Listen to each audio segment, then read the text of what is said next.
Good evening, everyone. It is great to be with you tonight. As always, it is my privilege to be able to spend this time with you. I hope that you're well, and I just truly thank you for hanging with us in this series of lessons. If you're hearing this live, it is July the 19th, 2020, and we're going to pick up, this will be the fifth week of this series called Why Would I Believe That? Looking at whether or not it makes logical sense to believe in a creator and designer or not. And so I know some of you have been with us each of these times, and by the way, I just appreciate so much the encouragement so many of you have given that this is being useful to some folks. I know it's not of great interest to a lot of folks. That's okay. Just depends on where you are. But I'm just really glad to have you with us tonight. If you have not been part of this series so far, but would like to go back and fill in a little bit, I would highly encourage that. It won't make much sense, or not nearly as much, at least, if you jump in the middle. The first week, they're all in the archives under this same title, with just a week number or part number after that. The first week, we really kind of talked about framing these questions, the importance of that, and the ways that sometimes it's easy to go wrong with that, laying out some principles for our study in a respectful and logical fashion. The second and third weeks, we really talked about putting together a valid method for testing things to determine what is true, what does make sense, and what doesn't. Whether those ideas are scientific or even things that go beyond science. Last week, part 4, we started looking at the existence of all the matter and energy in the universe and how that came to be. And so we almost finished that out. That's where we'll pick up. So without reviewing that, I just do want to, though, very quickly give you an orientation to where we are. So we began with looking at this question of, is there a superior entity, a creator, and does it make sense to believe that? A question that is extremely important no matter what you might currently believe the answer to be. We then looked at breaking down this, just for a good way to think about it, into 4 major questions or phenomena that really have to be explained one way or the other. The existence of all the matter and energy in the universe that we started with last week, the precise structure and organization of the universe, which we'll get into in just a short bit tonight. Third, the initial appearance and survival of any kind of primitive life on Earth. And fourth, the diversity and complexity and precision of life that we see now. So for each of those, our goal is to examine the competing theories or hypotheses and determine for each of those 4 questions which answers or proposed answers make the most logical sense. Which one is most likely to be true? So that's where we're headed with that. With this slide, and by the way, I've kind of updated some of the wording on the slide, and it makes a lot more sense now than when I first flashed it up. You probably didn't have the chance to read it anyway, but if you do now, it'll make a little bit more sense on that first question.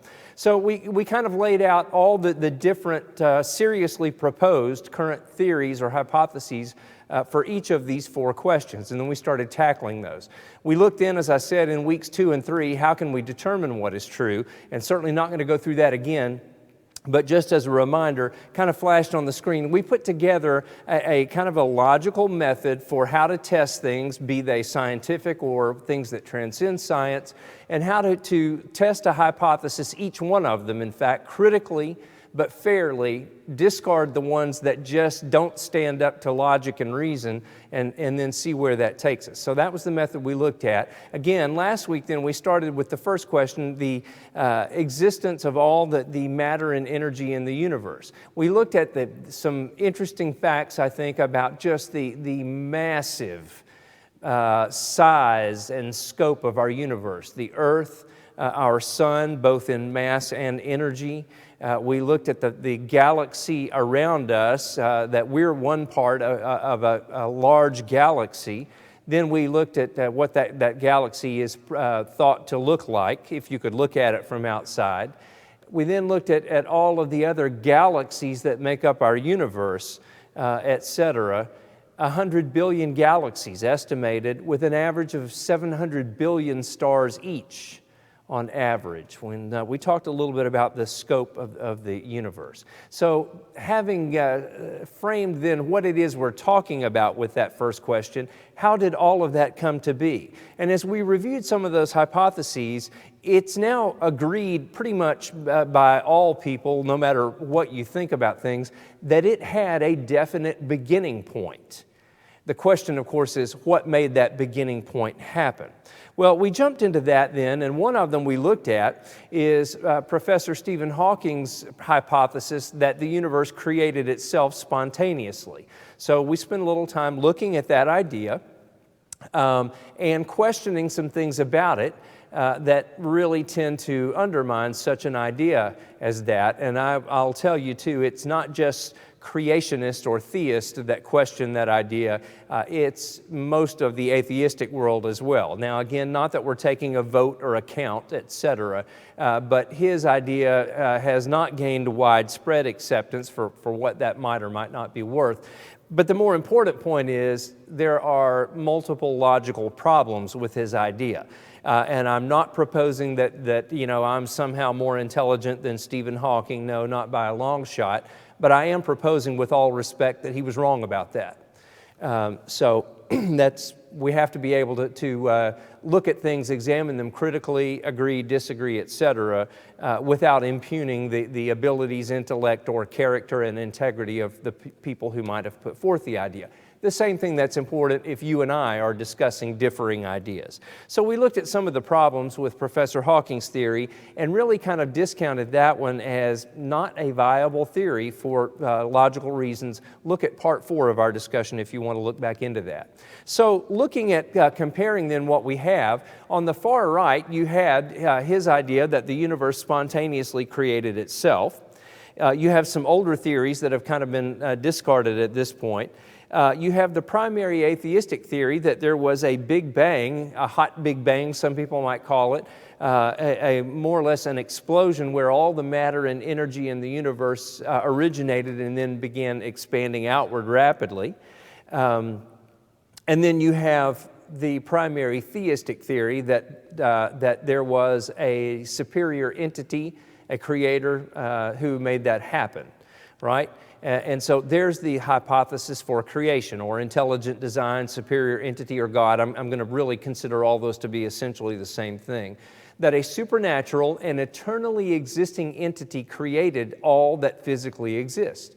This entity created the laws of nature, the laws of physics, and therefore this entity alone has the power to override those laws if desired. Now, whether you accept that or not, that's okay. Whether you like it or not, that's okay. Whether you can really grasp it or put your mind around it or not, well, that's okay. That is the hypothesis. Okay, whether we like it or not, that's the hypothesis. So it's going to be considered along with all the others. All right, well, coming back then, that really brings us to where we are. So let's compare the hypotheses that we currently have then for that first question, how did all the matter and energy in the universe come into being? Again, let's start over on the far right-hand side with Professor Hawking's idea, it spontaneously created itself. All right, let's kind of go through a little scorecard then by the criteria we set up with to evaluate various hypotheses. Number one, is it testable? That is, can you directly do an experiment to potentially disprove it, to falsify it, or to lend credence to it, etc.? That would be the strictest definition of, is it science? Well, no. Obviously not. You can't test it in any way. You can't run an experiment to see if the universe created itself, because we're already here, among other things. So you can't really test it. Now, I did throw out an idea of a kind of a miniaturized way that you might be able to test the idea that Professor Hawking put forth. So you could do that, and if you do, then we all know, because it's actually been done, not with this purpose, but we do not observe things creating themselves. So that brings us then to the second column. If you can't run an experiment, can you at least observe it happening or not happening? No, you cannot observe it happening because nobody was there, no human was there when the universe originated, so we can't directly observe it. But the problem is, if you can read it in that Professor Hawking's idea is not compatible with known science, known observations, etc. Things do not create themselves in our lifelong experience. In the experience of thousands of years of observation, things do not create themselves. And as I said, we could even propose a way to try that, but you'll be waiting a long time if you're waiting for anything to create itself. So I'm actually going to take his theory and say, all right, we gave it a good, fair evaluation, but it is not viable by known parameters of science, logic, facts, evidence, observation. So it leaves us then with the primary atheistic idea that there was a Big Bang. It did have a definite beginning. We don't have a theory for how that happened, but it was not a creator. It was not any superior entity or supernatural being. And that currently, that's the prevailing theory other than creation by a superior entity. It is that it happened, and we don't know how it happened, but we know that it was not a creator. All right, well, let's run that one. Is it testable? No. You can't run an experiment. Again, we can't be there before the creation, the existence of the universe, so we can't run an experiment to test it. Is it observable? No. Again, none of us were there, nor can we go back and be there when the universe came into existence, so we can't. But by the way, you see I put "and not applicable" on both of those because there's not a theory to consider. I mean, we're considering no theory. So testable? No. You couldn't test it if there were a theory, but there is no theory, so it's not applicable. Is it observable? Well, no, because there's no theory. Okay. And finally, is it compatible with known phenomena, science, etc.? Well, you can't evaluate it because there's no theory yet. All right? Now, I'm not saying that's a bad thing. Again, I'll take an honest answer of we don't really have a theory for that yet, but it's hard to evaluate a theory that doesn't exist, that hasn't been proposed or formulated. So I would say, I anxiously await a really good atheistic theory on this because I'd love to give it fair consideration. At the moment, there's not one. All right. Now, let's then run the same things with a creation hypothesis, kind of as we defined it a moment ago. Is it testable by human experimentation? No, it is not. So it also is, by definition, beyond the bounds of science.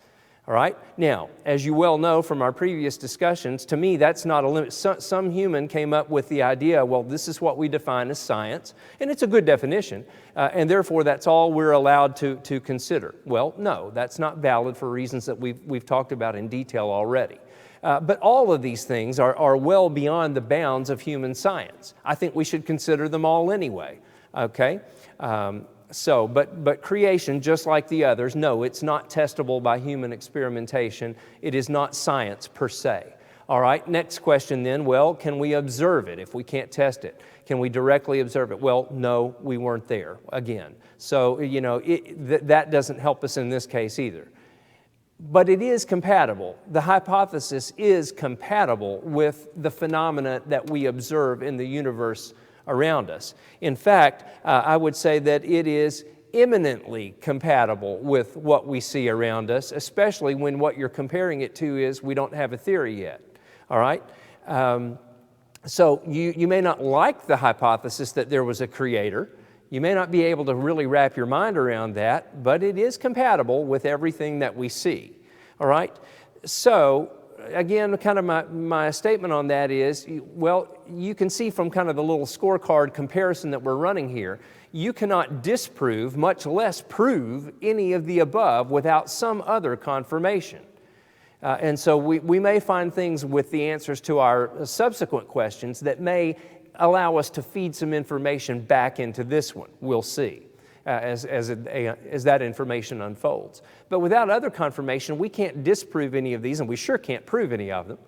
Each one of them involves things that are beyond human understanding and possibly something eternal. We'll have to see what atheistic theory finally emerges. So the question is, which one makes the most sense? What does it tell us, too, when there's currently no serious atheistic theory to consider? Which has explanatory power? Now, by that phrase, we simply mean this: which has the best ability to explain the question or what we're looking at, what we need to explain? Which one fits the evidence the best? Which one actually makes sense? And therefore, which one is the most likely to be the actual truth, as best we can determine it? So let's add one final column to that little comparison we looked at a moment ago. Which one has explanatory power? Well, over on the far right, Professor Hawking's idea doesn't have any explanatory power because it's not compatible with logic, observation, known science, etc. It's not compatible with any of those. Therefore, you truly have to discard it with all respect. And if you have to discard it, then it sure doesn't have any power to explain or to provide the answer to the question. Well, how about the primary atheistic stance? We don't have a theory yet. Okay? That doesn't rule out that this could have happened without a creator, but it sure doesn't do much to explain what we see. In fact, where there is no theory, there is no explanatory power. None. So you can certainly tell me, well, I don't think that there was any superior entity involved here. I think that it happened without any kind of such an entity. Okay, fine. But you have no way to explain then what we do see until you can come up with a good theory that can actually provide some explanatory power. I hope that makes sense, and I trust that it does. But if you look at a creation or a superior entity hypothesis, as we've said, it actually has full explanatory power. Whether you like it or not, it does provide a completely compatible explanation for the existence of the universe and everything in it. It is currently, quite obviously, the only hypothesis that actually has the power to explain that. And for my assessment, even without a lot of other information we'd love to have, it already looks to me like the winner in this first contest, especially when the other contender is we don't have a theory yet. And I'm not saying that disrespectfully at all. I think you know that. Okay, so that really kind of brings us full circle on the first question and brings us to the second phenomenon or question: the precise structure and organization of our universe. Not just the existence of the sheer power, energy, mass that we looked at last week, just so mind-boggling. But how did it get arranged and organized the way that it is? Well, let's take a fair and respectful look at that also. Okay, on the left-hand side there is the intelligent design creation theory that there was a God, a superior entity, who not only created this universe, but however it is that He chose to do it, set it into the arrangement that it happens to be in. And it's a very precise arrangement, as we'll see. All right, the primary atheistic theory is that after this initial explosion, this Big Bang occurred, and again, you can have some differences in details, but pretty much everybody, theist, atheist, whatever, pretty much everybody agrees, yes, there was this finite beginning. The first question is what caused it, if anything. But in this case, it's just that, well, there wasn't any direction or ordering to this. If there was no superior entity involved, then it was just a random event. This explosion occurred, this Big Bang, and so as all of this ultra-hot, just enormous mass exploded outward, it just fell into the arrangement that we see, and as it kind of rippled outward, there were some collections of very hot gases, etc., that kind of maybe coalesced together and formed stars, which then later gave rise to the elements that needed to form planets around them, etc. But it was completely random. That's the idea. It was a completely random explosion, just as if you set off a stack of dynamite and just see where everything landed, and this is the way it landed. All right, I've put the next one there. An old theory is that it was a random arrangement in a steady state. Okay? A lot of folks used to believe that the universe has been in the state that it's now in since the beginning. We now know from very good evidence that's not the case, and so I mention it there as an older theory that has been supplanted because of better and more complete information from a scientific front. And it is amazing scientific work that has been done on this with astronomy, astrophysics, just amazing work, and I will tell you, very good work that shows these things. All right. Then the final theory that we're going to look at over there is a multiverse. That is, multiple universes exist. We'll come back to this idea, with each one of them, including this one, in a random arrangement from that initial beginning explosion. So, excuse me, those are the theories that we have to really, or hypotheses that we have to compare for this second major question. Well, I'll tell you this. It is a most unlikely universe that we're in. It is a most unlikely arrangement of it. It is a most unlikely arrangement for this planet that we're on. And Goldilocks from the old children's fable would be very, very happy because, excuse me, everything about this universe, the forces in it, everything about this galaxy and where we are in it, everything about the star that we are circling around, which right now is just baking the daylights out of us in mid-July, or so we would say. It's actually doing just perfect.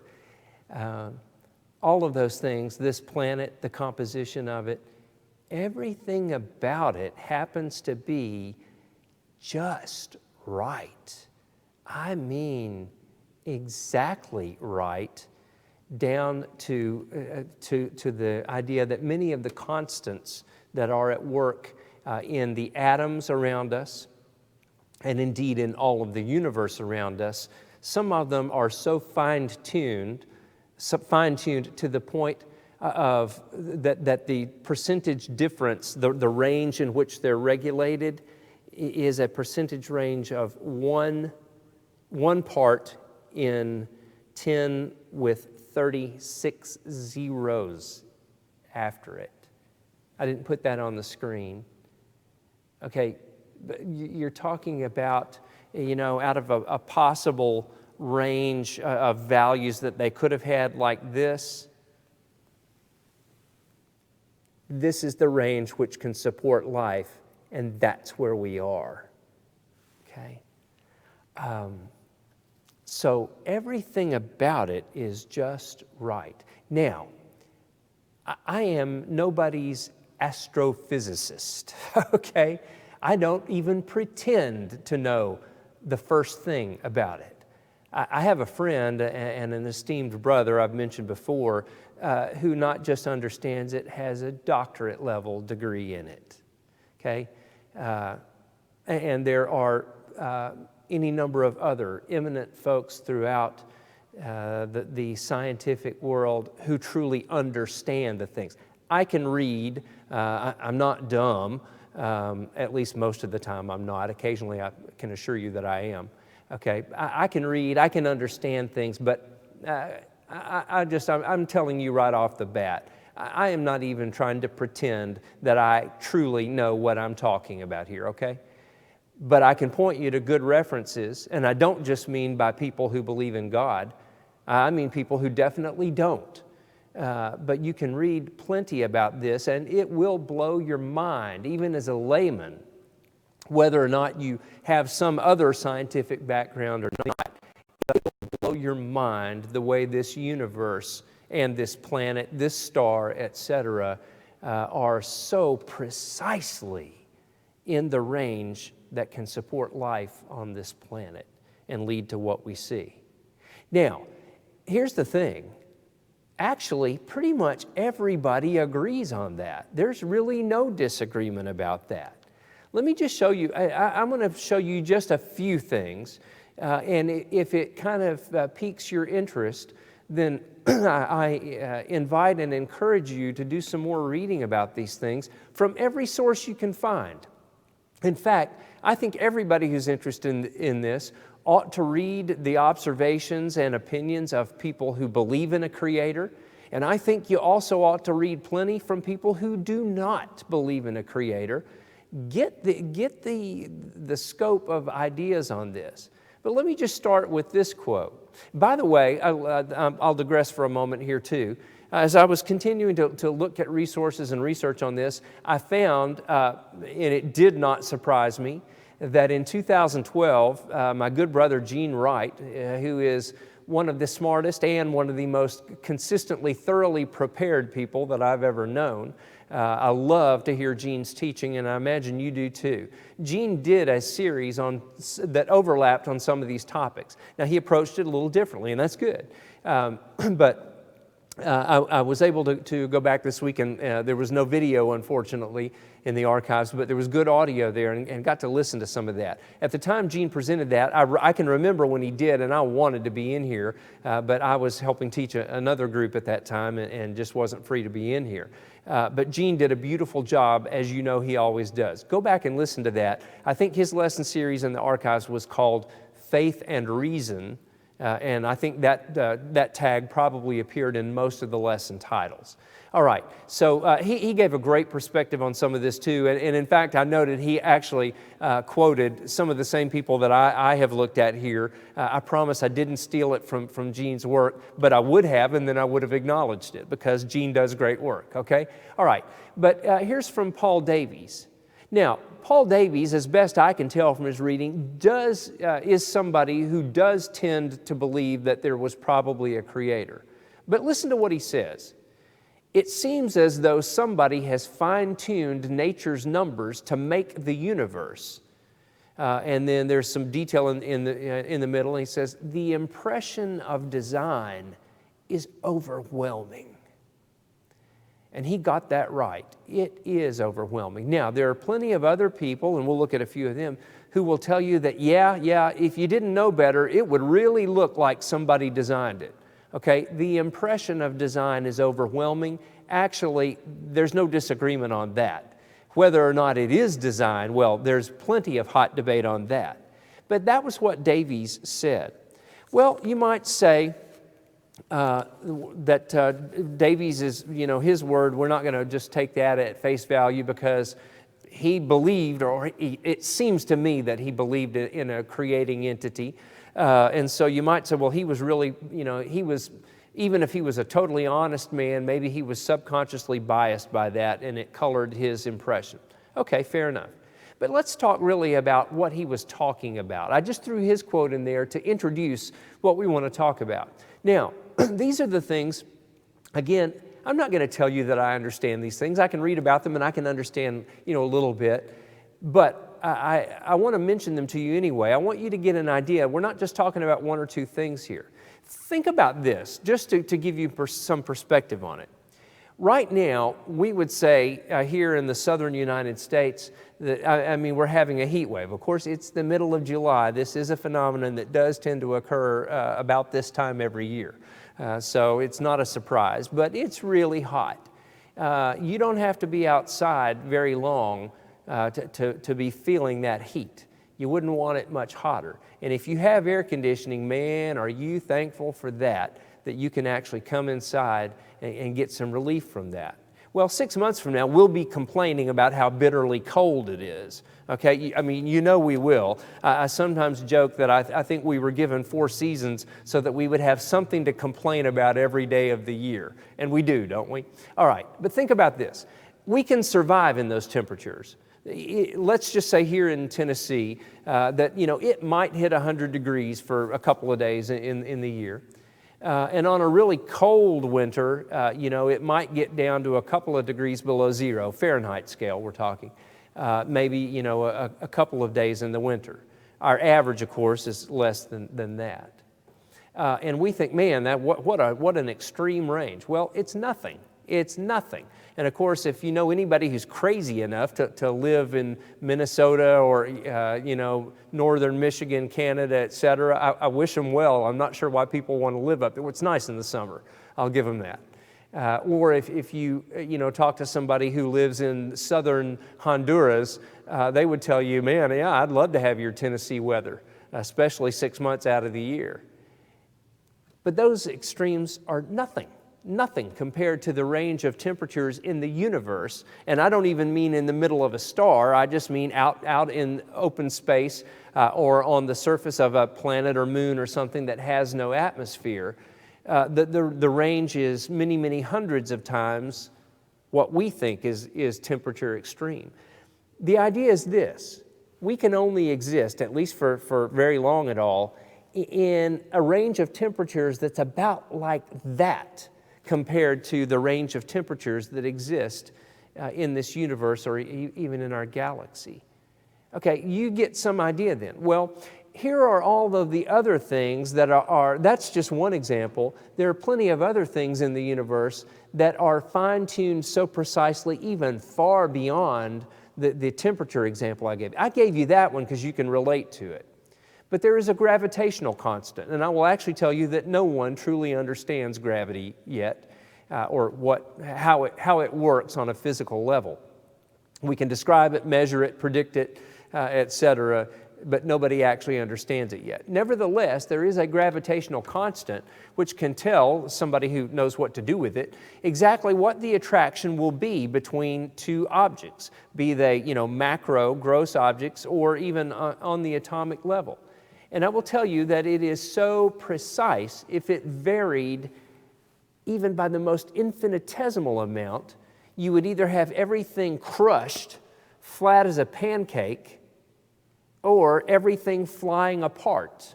It's one or the other. Only at the very precisely tuned constant at which it does exist can you have the things that you see, things that do stay on the ground but can move, bodies that can grow, etc. Well, there's an electromagnetic force then that's far, far stronger than gravity, actually per unit, although it is so tightly regulated that it is not a problem to us. In fact, we can harness it to have things like electric lights and motors to run compressors in air conditioners, all of these things to transmit wireless signals of one type or another. That's electromagnetics. Well, you also know if you've ever accidentally got your finger on some voltage. I used to do that a lot when I was a really small child. I would go to great lengths to actually get into voltage sources. Yeah, maybe that explains a lot here, but at any rate, voltage will hurt you. Electromagnetic force will hurt you, and it will rip you apart. We tend to think of it as electricity in the way we think of it. But electromagnetics has everything to do with the way atomic particles either hold together or repel apart. And it has everything to do with the fact that protons and neutrons and electrons, and whatever there else may be, are able to form atoms of elements and can form molecules and can form things like rocks and dogs and water, etc. And it is so finely tuned, it is unbelievable. Nuclear forces, the same thing. Other forces, even besides electric charge, that hold the particles of an atom together, but allow them to be split when necessary and to recombine to carry on chemical reactions. The expansion rate of the universe, which is exactly right. Otherwise, everything would crush in on itself immediately. And if it were on the other things, the other extreme, things would fly apart and nothing would hold together. I do not, once again, pretend to understand it, but I draw your attention to it and would encourage you to look into it a little bit. And I'm not talking about, it's pretty well regulated. No. I'm talking about with each of these things to a degree you couldn't believe, and it's one multiplied by the other. It's one unlikely event times the next ridiculously unlikely event, all of them together. Another one is our location in our galaxy. Remember last week we looked at a picture of what a spiral galaxy looks like. We have good reason to believe this is what our Milky Way galaxy would look like from a telescope in another galaxy. And we are fairly far out on one of the trailing spiral arms of that galaxy, nowhere near the middle of it. We can look up in a dark night sky and see something of the middle of our galaxy, but we're not anywhere close to it, even remotely, which is a good thing for us. If we were much further out at all, and everyone agrees on this. This is not a creationist theory, okay? Everyone agrees on this. If we were much further out at all, there would be no way that the stars could produce the heavy elements that are needed to form a planet like Earth. and to have things on it, and to form carbon, which is produced in stars, found on planets, and is the basis for all life that we've ever observed. If we were much closer in, though, the heat, because you'd have so many stars relatively close together, the heat and the radiation would immediately destroy any life that existed. You know how you can get burned by our sun in a fairly short period of time at 93 million miles away. That's the power of a star, one star, okay? And if you were living close to a greater proportion of the 300 billion of them in our galaxy, there would be no possibility of life. Well, how about some others? Our location in the galaxy and our star is just right for producing the things that allow life on Earth at just the right distance from us, as we said, giving us exactly the right temperature range where life can exist. We have just right neighbors like our moon and Jupiter and Saturn and Neptune, which are widely thought, because of their arrangement, their position, and their gravity fields, to shield the Earth from a lot of asteroids, meteorites, etc., that could otherwise strike Earth, and would do so fairly regularly if they were not instead vacuumed up by the gravitational fields of those other protectors for us. How about a just right planetary climate, an atmosphere, oxygen, carbon dioxide, and a just right composition of our planet? Yeah, everything gives the overwhelming impression of design. But if our hypothesis, if one of them we're considering is going to be that no, there was no design, there was no creator, that this happened at random, well, how likely would this be without direction? I could quote you some numbers that will just spin your head, but I'm afraid that's all they would do, and especially when you know that they're not coming from someone who has expertise in this particular field. In a few weeks, when we're talking more about the biology, I can maybe lay some legitimate claim to say, yes, I actually know about some of these things, more than the common layman. But where we're looking at this right now, how likely is this without some directing influence on it? Well, we looked at the quote from Paul Davies a moment ago. It seems as though somebody has fine-tuned nature's numbers to make the universe. The impression of design is overwhelming. Well, you might say, well, okay, but he probably believed in a creator, and as we said, maybe subconsciously, maybe he had a bias to make him think that. How about this one?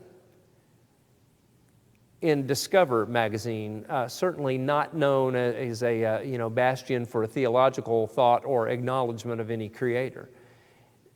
Brad Lindley says, the universe is unlikely, very unlikely, deeply, shockingly unlikely. How about this one?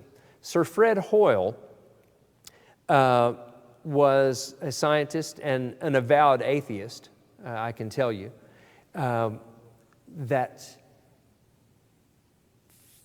formulated much of what we know about what happens in the middle of stars, the idea of stellar nucleosynthesis.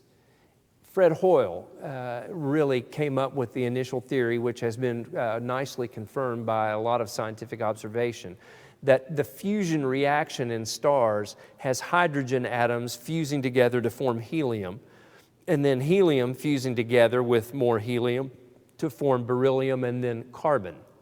Carbon is like water.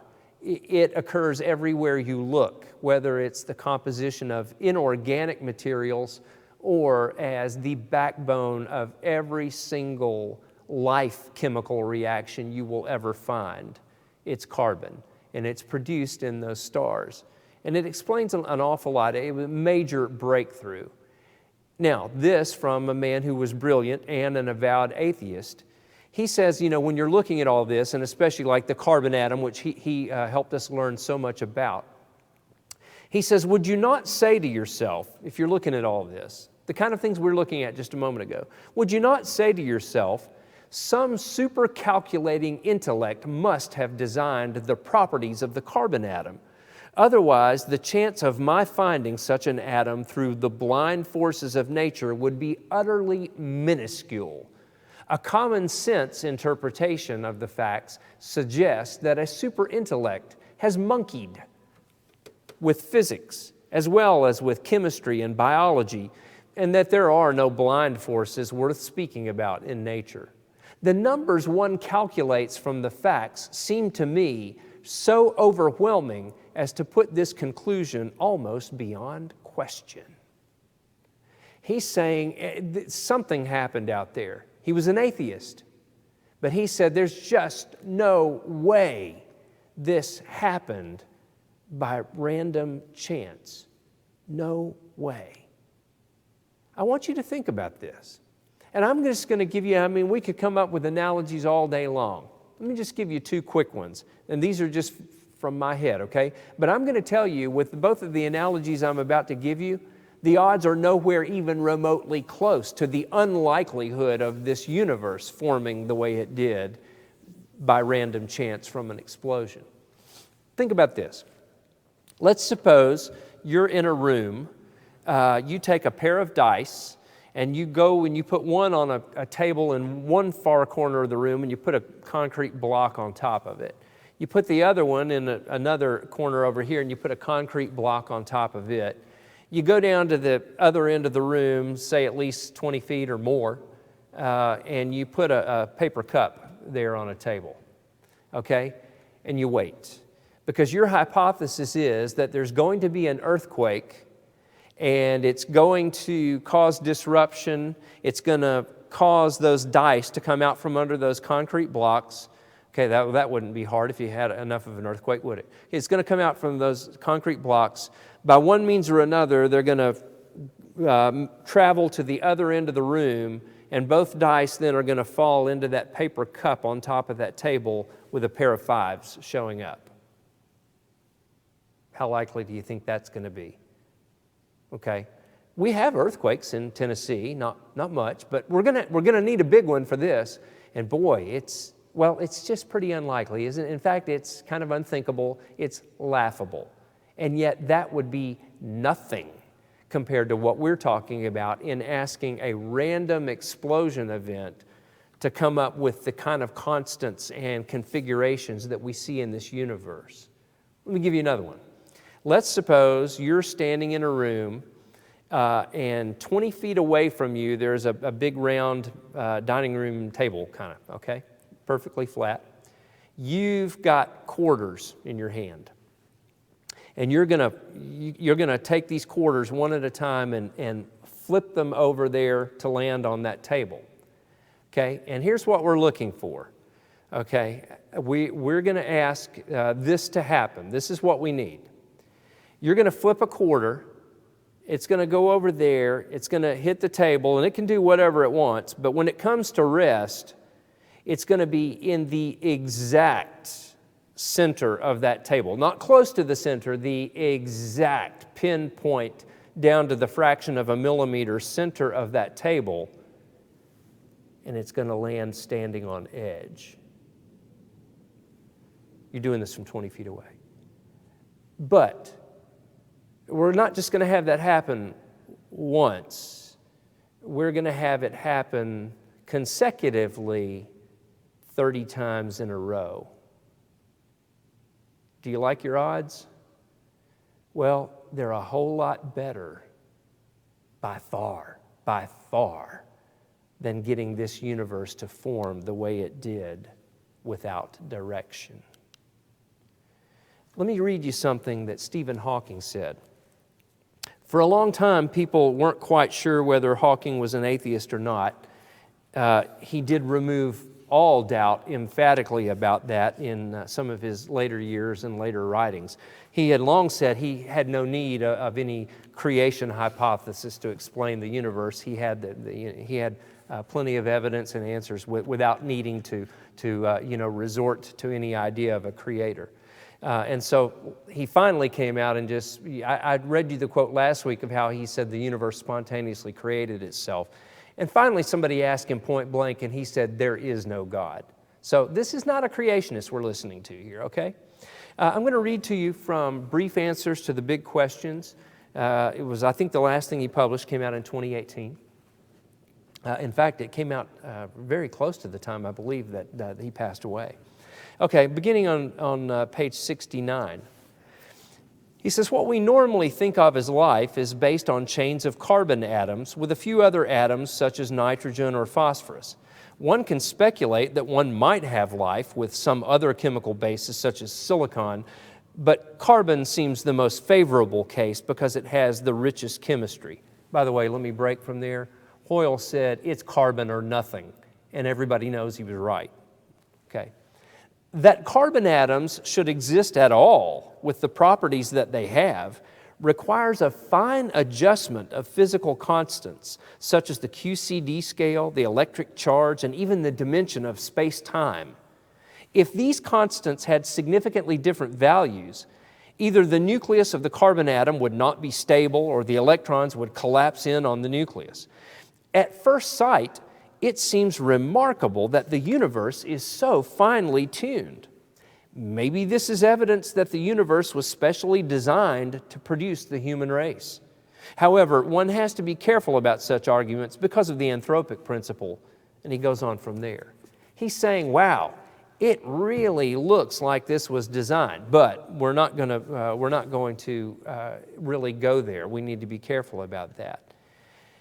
So we'll come back to the last thing where I cut the quote off there in just a moment. But what he says is a confirmation of what we've seen from everybody. Atheist, theist, doesn't really matter. How likely is it for the universe to have formed and configured itself this way by random explosion without the direction of any designer or superior entity? Well, in any reasonable assessment, I could show you so much more, far more. In any reasonable assessment, it's essentially impossible. That is, that the odds are essentially zero of it happening. And everyone knows this. There's really not much argument about that. And you hear statements like, oh, but it, it seems overwhelmingly that it didn't happen by chance. But remember, it did. So if we've got odds that are essentially zero, but yet we want that to be our hypothesis, how could the odds be rendered seemingly more plausible for this having happened without any superior entity? Well, enter the thing that you heard Professor Hawking mention there in his quote, the anthropic principle, first formulated or stated by Brandon Carter in 1973. I want to introduce this to you, and then we'll pick it up next week. But just literally, anthropic, I think either is a correct pronunciation, it has to do with the human race. Okay, anthropology, it's a study of humans, cultures, civilizations, etc. Okay, so the most literal meaning for the anthropic principle is humans exist. We're here. Okay, that's all, in essence, that's the root of what it means. Now, the working meaning of it, though, is that you can extrapolate from that whatever was necessary for us to be here happened, okay? Whatever it took for humanity to exist, well, something did happen because here we are, okay? Then here's the typical way that gets applied. And I read one paper recently in Forbes magazine by an astrophysicist entitled "The Anthropic Principle, Why It Is the Most Misused Principle in All of Science." Well, here's the typical way that this anthropic principle is applied. Okay, therefore, whatever needed to happen for us to be here, all of these incredibly unlikely things we're talking about, therefore, it obviously happened by chance, despite those overwhelming odds, because we're here. What do you think about that? Well, let's think about each of those statements. How about the literal meaning, humans exist, we're here? Well, that's undeniable. I mean, unless, of course, I guess you sat all the way through watching The Matrix and thought it was a documentary. But otherwise, I think we would all agree we are here. Humans do seem to exist. Okay, the next level, the working meaning. So whatever was necessary for us to be here happened. Well, I would say that's also undeniable. Okay, whatever it took to get us here, we got here. We're here. So whatever happened, happened. And the typical application then, let's evaluate that.